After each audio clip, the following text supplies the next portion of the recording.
You're live. I'm live. Well, for me, I'm happy to be alive.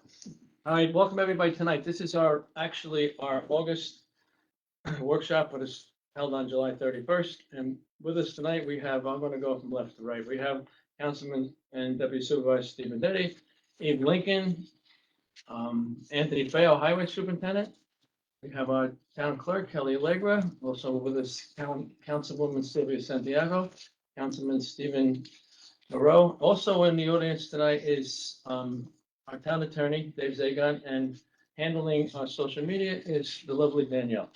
And I am George Myers, town supervisor, 4 or 5 more months. But who's counting?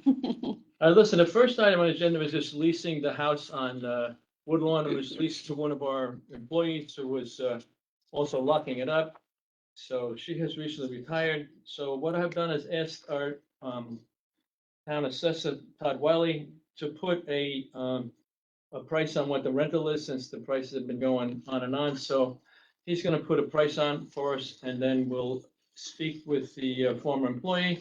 And I think one of our employees still might be living there, our relative, but then we'll see if she's interested in staying at the new price. So when I get that, I'll put it back on the agenda, and you'll know what Wiley said. I just like him to put numbers on things, so everything's on the up and people don't think we're doing anything for anybody. So he just told me today that he's working on it and he'll get to it. Can I just ask a Yeah. question? I wasn't here in 2020 when the lease was created. Why, if it was determined to be worth 1,900 a month, why was it leased for 1,200 a month? Well, because she was opening and locking the gate to let at the cemetery, Okay. and she was also security on the cemetery to keep an eye out. Oh, so that was All- valued at that So difference? we did that. Okay. So now, So now that's it what I needs to want to be- take a look at. Yes. It's Okay. still a good idea, and if the price isn't right, then I'm sure someone else will rent it. But Right. let's see. I mean, Okay. she does a great job, and she was here for 20 some odd years, so And let's. she's interested in staying there. I think. She is, Yeah, okay, it's so Okay. I didn't know that, so let Wiley put a number on it and see what we're going.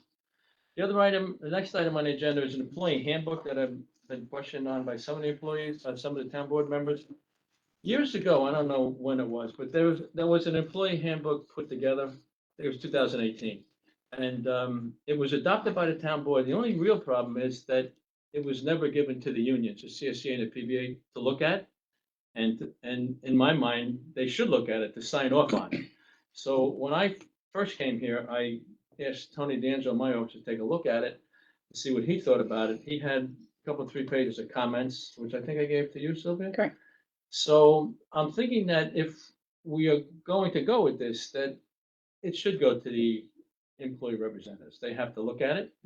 So I'm not sure exactly how to go about that, David, if we just give them what was adopted, or do we take a look at comments from Tony D'Angelo and the town board members? And- I would take a look at what Tony's comments were, and I was also asked, just so you know, I think we had discussed it before, when I started Mm, in October of 2018, which was after it was done. right, I was asked to take a look at it as well. I did. I made some changes as well that Okay. was circulating. We were going back and forth with the unions, and we just never finalized it. yeah, it never got finalized. So I think, Sylvia, since you have that, Tony's comments, would you send it to the other board members and to Dave? Sure. Or ask absolutely. Katrina, give it to Katrina, let her do it? Sure. And everybody can see it, and then Dave, you have your own comments, you said? Yes. So I think let's look at those comments, and I don't know, I think it should be adopted again, but after the unions get to look at it, that's my opinion. I mean, Dave, can you or at the Yeah, go direct, ahead, can you go ahead. reach out to the unions and tell them that we're gonna bring it back to the table? Give them, because both unions have new presidents. Mhm. They may not even be aware of what was in the original document. Have them, be ready for it. I know back in 2018, the CSCA had a number of concerns. They thought there were some points of collective bargaining in the handbook that they wanted to just settle. So the Give it- only thing that I would say to that, Steve, is I looked at the language that we had proposed in our employee handbook, and I also looked at the language in employee handbooks at a number of other municipalities, counties, even the state of New York. And what they all explicitly state is that if there's a conflict between the CBA and the handbook, CBA Controls it. So So I just wanted to make sure, I know, specifically for the police department, now they're policy driven. So I know if there's something in their collective bargaining agreement opposed to policies, I believe that may be covered in there if the policy, just to make sure that, they're all on board. I know everybody was looking into it. I know the CSA's attorneys came back and said, we have these concerns, whether they're valid or not, they had them. And then the PBA's attorney said, yeah, what the CSA said. So, I mean, I think it's probably a short putt to finish it, but it's just a matter of getting a new presidents on board. I think we can probably put it to bed soon. All right, I'll reach out. And I also contacted the company that did it before, and part of their process, if they were chosen to renew it and so forth, part of their process is they, contact the employee, the heads, as well as the unions and so forth for their buy-in. So it would be, that's how they would update it. They would get everybody involved anyway. The thing that got me when I first heard about that, it wasn't given to the unions. I don't know how you can adopt something without, I don't know how that happened. I don't think any of us was really aware of that it was going on or even here. So, okay, so that's where we're going. Sylvia, ask Patricia to do that, get it to everybody, and then we'll get it to Dave, and Okay. I'll put it back on an agenda in the next month or two, okay? Okay, Depending thank on workload that Dave has in there. All right, next item on the agenda is we have had some conversation with a couple of board members about a human resource hiring. And I have been resistant to it because it's just hiring somebody else, and for me, it's money. So I was not anxious to do that. I thought we had things pretty much where we want them to be. So I think Sylvia, you were interested in this, and he was interested in it. So do you have any thoughts as to how you want to go about it, what you want to do? Sure. So just to clarify, one of the concerns that, came to understand is that HR has been handled by different departments, different personnel, not necessarily payroll. So we really think that, or at least I think that HR should be centralized, so that all the knowledge is in one location, and not necessarily, as a resource for payroll. There are different consultants and so forth that provide What? consultants. Okay. That provide different services, just again, as a resource, not necessarily getting someone else or farming everything out. But I know Doreen was going to look into what ADP offers, because that's what they have for payroll. There are other consulting services that I sent her a link for. So it's just a matter of having that discussion that, they handle all HR, and then, finding a way to support them with maybe an outside service. Okay. Now, I know Eve and Stephen have contacted some other municipalities to ask them what they're doing. So Right. kind of in the abridged version, tell me what you got. Yeah, I mean, I contacted 7 of them, including the city of Newburgh. They all have it inside. A lot of them do them the way we do. Mhm. Our comptroller's office does the benefit part. Our IT chief does the civil service part. So it works for them. The only thing I did have a conversation with Sylvia. One of the components I don't disagree with is perhaps reporting maybe some violation of town policies or something like that to be sourced out, whether it be through ADP or through some sort of portal or something. I don't think it's a bad idea. However, I mean, I just feel that the way the HR is being done right now is not awful. I think it's working for us right now. I definitely would be inclined to maybe listen to see maybe streamlining it and doing it through either one department or make it easier for them. I spoke to the comptroller today to see if she can even handle doing everything, and she said she definitely could. We spoke to her a few Yeah, weeks she ago, and definitely yeah, said she we would could. never Who was that? recommend Yeah, it, Doreen. Oh, There's okay. enough employees to do it. I think there'd have to be some sort of training, and they have to Sure, get no, exactly. brought up to Mhm. speed on civil service stuff. And Eve, how about you? What do you? No, so I just want to clarify, to put it in context, I think, so I wasn't personally, I mean, obviously we're still talking about this and doing research. I don't think I was personally interested in hiring someone to just do all of our HR. What happened was we recently had a complaint, with an employee. And so that led me to say, oh, let me check out the employee handbook on what it says, just out of curiosity, see what our policies are and, that kind of thing. And then that opened the can of worms. Do we have a handbook? Turns out we don't. So we thought maybe that would be a good thing to discuss in implementing a handbook. And then that also led me to ask the question, if there is a substantial complaint, something that can't be handled in-house, and, perhaps it's, involving people that that shouldn't look at something, should there be somebody we can then call, whether it be somebody through ADP or our properties and liabilities insurance company that can then just handle that one single complaint or investigation or whatever that procedure is that needs to be handled for that one particular incident. I think that's what I was more interested in. Can there be a plan B if there is something that comes up that shouldn't be handled in-house, or it gets to the point of that, somebody else should look at it more like a neutral person. Obviously, if something goes to litigation, then attorneys take it away and it's out of our hands anyway. So I think that's really what I was looking at. But I think, like Steve was saying, HR in general, like the paperwork and the payroll and the civil service stuff, that yes, should still be handled in-house. I don't have a problem with that. The issue did come up though. There was two different departments handling it, so I think I asked why, and but if that's not a problem with anybody, that's fine. I think I was just curious about why it was split, and And it is appears it to be taking not away? uncommon either. Right, okay, so yeah, and Yeah. if it's not taking away anybody's like time from other work they need to be doing or whatever, then I guess it works, but I think it was just worth asking, All right, how is so it being if you done? want to keep looking at some options on the HR, do that. Yeah, And we'll get back to this too when we get back to the handbook, great, okay? Thank you. So let's see what's what. I would say this, it is not much that comes up here. We've had employees that we have right, almost arrested, things like that. We can handle it. The only thing comes up, you're related to somebody, that becomes an issue. you're right, So exactly. you have to kind of be careful with that, which we have always been careful. But if we do a handbook, then maybe we'll say something in the handbook about if something comes up like that, Right, and we'll see where we're going. But almost everything, I mean, when we get sued, goes to the insurance company, anyway, they find our attorney, and whatever they're gonna do, they're gonna do. I mean, we've been very fortunate, I'm just saying, the last 4 years, we have paid hardly anything out on complaints against our employees, you know? 99.9% of the time, it's settled in my office pretty quickly.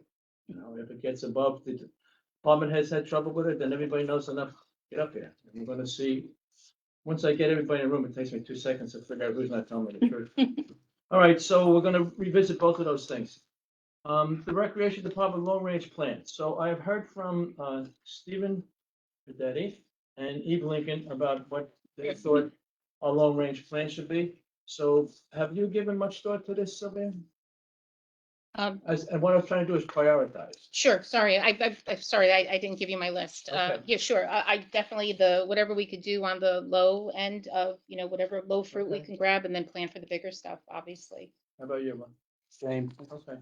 So I think pretty much that's where both Eve and Stephen both kind of pretty much on the same page for a few things. And I think the one that we're talking about is, the first one we have to do is the basketball and pickleball out at Chrissy Babcock, because gonna get that grant. So the grant was a 500,000 matching grant, so which means the town would have to pony up 500,000 too.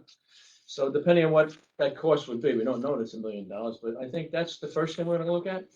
And then Stephen talks about, which we've talked about before, and Eve also talks about in her recommendation, is the gym.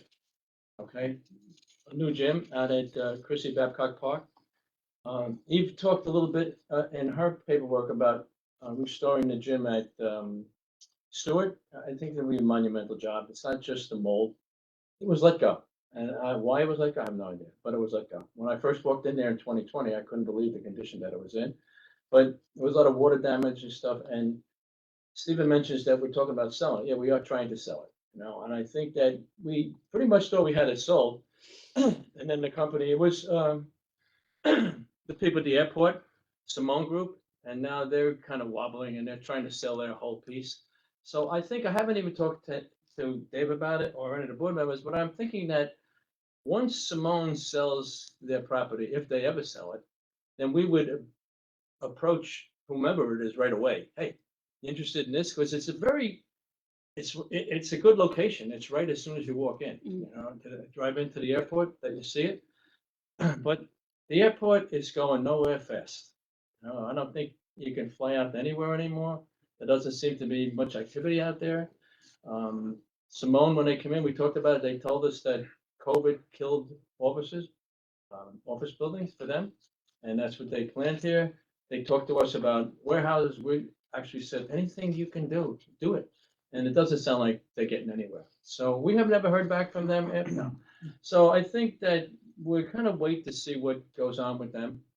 It'd be nice to sell the gym and that'd be good seed money to get going. Yeah. But that's a big project. I mean, we have McGoley, Mike Weeks did some paperwork on a gym that we have already, and he's done some paperwork on the pool. Mhm. So some of this stuff we have, but I think that um, Chrissy Babcock Park seems to be the place he listed the splash pads. You know, I mean, I think that that's always people like that. The thing that I have a problem with that is the limited time that you use it and how much it costs to do it. With the pool and the gym, okay, those are forever things. You know, the gym you can use 12 months a year. The pool has limited use. The only good thing about the pool, it provides the younger families a place to congregate and meet other people. That's why I always thought the Aqua Center or pool was a good idea. Because there are a lot of younger families in town. And even though a lot of people own pools, I got that part. But there's a socialization, and I always go back to Crestview Lake. Those who've been around a while know that, right? All, I mean, you were out there as a kid. Everybody went out there, Yeah. and people got to meet people, and it's kind of good for that. So I think that the big things are the pool, the splash pad, and the gym. Okay.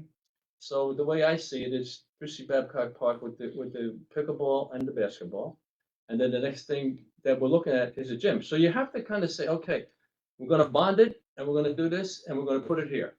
So that's how we haven't done yet. So I'm thinking that the next administration is going to have to go in that direction, and the four of you will probably be here. So I think my recommendation is once you get a solid number, every time we talk to the engineers and ask for a number, they always go, okay, so what they're doing, they're guessing, but they're giving you 10 million. Well, 10 million could turn out to be 15 million. Mm. But once you put it out to see what people, you know, what bids come in. But I really think that one of those two things probably should be given serious consideration.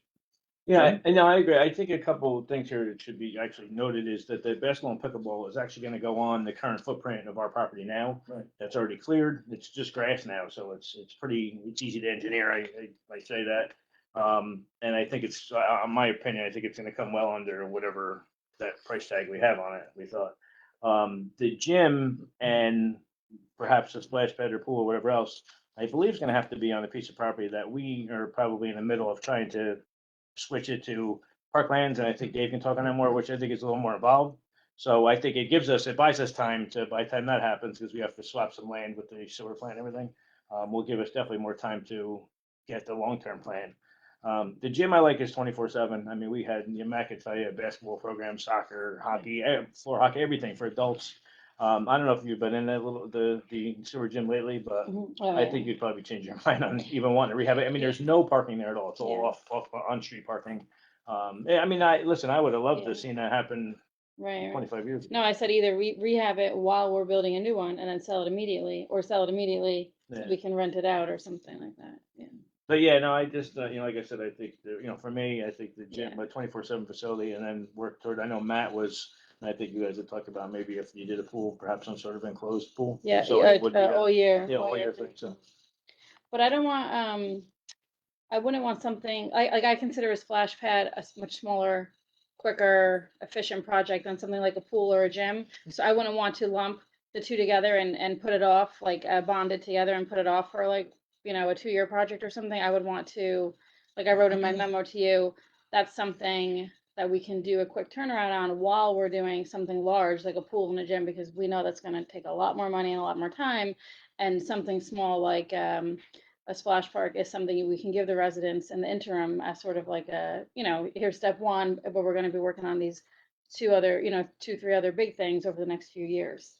That's a So, good point. yeah. Listen, what I'm gonna do, it was okay with you, is Mhm. share your thoughts in that memo you gave me Sure. today Mhm. with the other board members. Sure. And I think then the other board members should probably, maybe use that as, okay, so this is what I think. You know what I mean? But I really, has to be a plan. Yeah, no, I don't, Okay. at some Yeah. point, can we, I think it'd be prudent that we perhaps do what we ended up doing with pickleball. We put it out to the public and see what kind of input they have. Quite honestly, I know we did with pickleball. I think we had 300 and some odd people respond and 200 plus and there were some pool and splash pad comments in there as well. You could tell. I think, something like this, we're getting money match. We have, some Parks and Rec fee money. I get it. something like that, I think, in my opinion, I think at least a poll to go out to the Absolutely. residents, to give them some input, to give, maybe, we're missing something too, they can give us some ideas, All right, but. so take a look at Eve's thing, which I'm gonna send everybody tomorrow, Mhm. right? And then we'll come back and we'll talk about, if you wanna put out a, survey and see what you get back in. You know what I mean? Listen, when we had proposed that Aqua Center, way back when I was here in 2004, wherever it was, it was gonna be a big project, and the local newspaper came out against it, and then all of a sudden it became a vote. And they convinced people it was gonna cost $10 million. Now, it was a $10 million bond over 20 years. But there was actually a referendum and it was a vote. And everybody that came out to vote looked like me. Or half did. And none of the young people came out. And all of a sudden, when it didn't happen, I would get these calls. Hey, what happened to the poll? Did you vote? Vote for what? Okay, well, your grandmother came out and voted. It's food, no, right? So it was voted down. Yeah. So that's a risk that you run to, that people misinterpret what you're trying to say. Mhm. So you can almost line them up. Like if you say pool, you're gonna have all the younger families, yes, all the old timers like, no. So, I mean, when you do the survey, you can take a look at it, but just know that that's what killed it last time. And it would have been a whole lot cheaper then. Now, like everything else, Right. it's a big, I mean, that much money, it's their money, as far as I'm concerned, we're five people with great ideas, Yeah, we right. present it, and I think it should be left up to them, honestly. We should also provide a visual of whatever we have from, the engineers or whatever as to where things could possibly go and what it looks like. People, not sure realize how much space is out there. Well, yeah, that's what I think. Obviously, one of the next steps would be to have the engineers design the park with all of those additions that we talked about, so you can visually see it. And then my proposal would be to do one or two small things while we even potentially discuss doing the bigger things, because that may not happen. We might not be able to bond it. Maybe the residents don't want us to do that, but at least I know we do have some money in the park funds for a couple of small projects. So, yeah, all right, yeah, listen, there is a plan that right. we put together for the, It just needs to be added and the on. gym, Yeah, that you can kind of look at. yeah, But listen, to me, the people elect you guys and me to make decisions for them. yes. You cannot go to everybody and say, hey, what do you want to do? You be 1,000 things. Right. You know what I mean? So sometimes you kind of have to make those decisions based on what you think is best. But, Yes. okay, I'm going to forward your stuff to these other Sure. board members, and then we'll come back and talk about it. And maybe if you want to write something else on your end, that's fine. You want to just comment on Eve, that's fine too. All right, next item on the agenda is these things we've been talking about forever. These are health benefits for elected officials, but I've also included department heads. So we have some department heads who, we have like 5. Some have contracts, some don't have contracts. And what I got to thinking about is that I think everybody, the department heads and the elected officials, should have the same benefits and nothing more or less than the CSEA has in their contract. Okay, so in other words, if they have something in their contract, then that would apply to department heads and elected officials. I think, to me, there's a fairness issue there, that no more or no less for anybody. So what I was gonna put it on the agenda for Wednesday, I took it off. So I want everybody to take a look at the CSEA contract.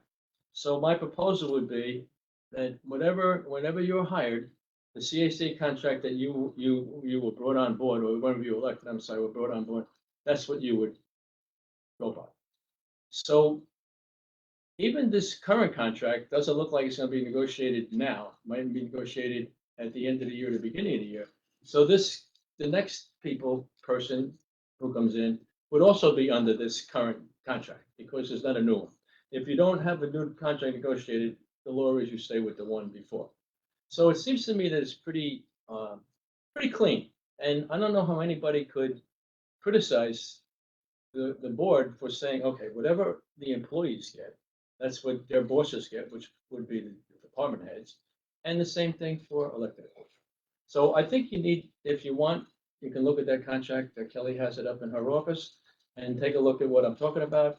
And we can talk about it again, or if you want to individually talk about it, we talk about it. But I'd like to get it done in September and get it all done before I leave, because I said that I would get it done.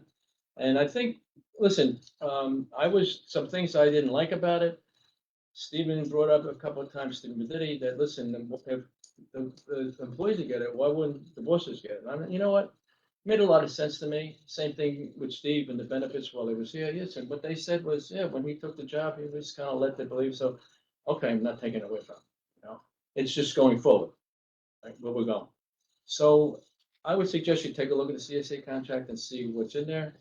And we'll talk about it, but I really would like to get it adopted in September. I just think, Dave, I think we would have to have an actual separate agreement though, because the CSEA, I know the contract and the PBA, which is the same, talks about just being an employee with the town and vested in the retirement system. Some people may not be in the retirement system as an elected official. So I think we'd have to just move some words around. You can't just, I don't believe that the wording is there.